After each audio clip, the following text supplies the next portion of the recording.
Alright, hello everyone. I don't really want to make this long. Just like the title says, I'm just gonna showcase you guys all the artifacts in this game, except for Sigil, because I think most people already know what it does. So yeah, I'll make this quick. So I got a reality watch right here. I think a lot of people already know what it does, but just in case you don't know, you basically get a skill called Chronos. When you pop it, it's going to remember the HP and mana cost that you're going to have in that turn.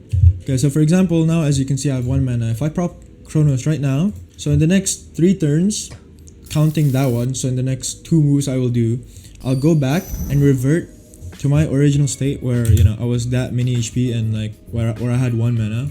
So I can just keep going with like meditate and stuff. And just a note, when you pop a reality watch, or pop Chronos at least,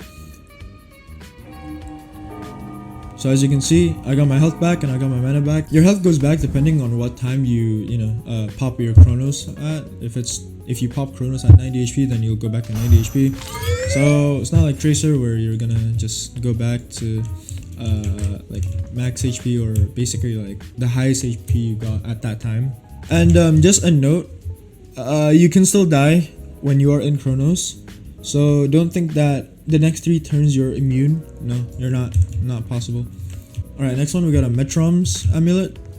This is really good for farming. Essentially what it does is that when you kill an enemy, it just does an explosion to like every enemy in the battlefield. It's really good for farming. I'm pretty sure the damage also scales depending on what specific damage that killed the mob. So multi-hit doesn't really do good with this. So all you need to do is literally kill any mob or any enemy in the battlefield and it'll pop an explosion and boom, there we go. Easy, right? Really good for farming, especially when there's like 4 mobs. You just need to kill one and usually everything ends. Alright, so Stellion core. This one's a bit gimmicky. It's not really that good. Basically it just buffs all your stats. Yeah, it buffs all your stats when you're 95% HP or above. If you're lower than that, then well, you don't get the buff. But basically you can tell you have the buff if you have these like crappy ass wings. I don't know what I think they're wings, but you know, they look like that. It buffs all your stats, everything, but it's not really that great, I'm not gonna lie. it's okay. Honestly, every artifact in this game is pretty, what the fuck? It's pretty balanced, like they're all not really that busted.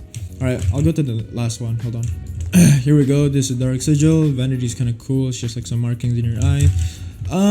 Essentially what it does is you gain orbs every time you proc a debuff effect on an enemy, which could be like, for example, bleed, flame, ghost flame, vulnerable, poison, hex, blah blah blah, stuff like that.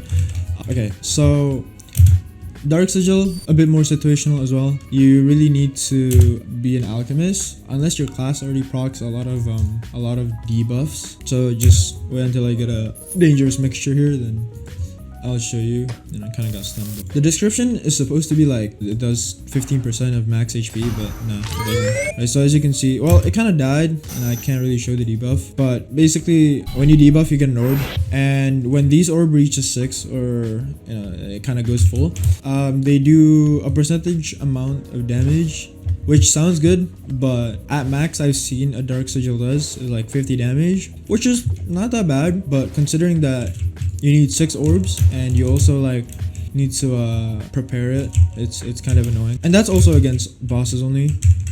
But yeah, that's about it. That's like all the artifacts except Narthana Sigil. I'm just lazy. I want to just put this video up, like it shouldn't be that long, but yeah, that's about it. Thank you guys for watching. See ya.